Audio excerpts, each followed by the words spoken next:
First, let us address mouse lag by adjusting some settings within Windows 11. Begin by searching for mouse in the Windows search bar, and then navigate to mouse settings. Once you are in the mouse settings, increase the mouse speed to the maximum setting. This can often help to prevent lag. After adjusting the speed, click on Additional Mouse Settings. In the new window that appears, go to the Pointer Options tab. You will find an option labeled Enhance Pointer Precision. Uncheck this box to disable it. Finally, click Apply, and then OK to save your changes. If the issue persists after these adjustments, we will move on to updating your mouse drivers. Search for Device Manager in the Windows search bar and open it.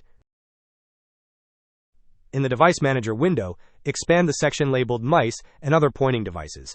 You should see at least one, and possibly more, entries for your mouse.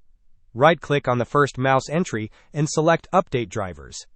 Repeat this process for any other mouse entries listed by right-clicking and selecting Update Drivers. Doing this for all relevant entries can help resolve driver-related lag. Hope this was helpful. Don't forget to like and subscribe if you enjoyed.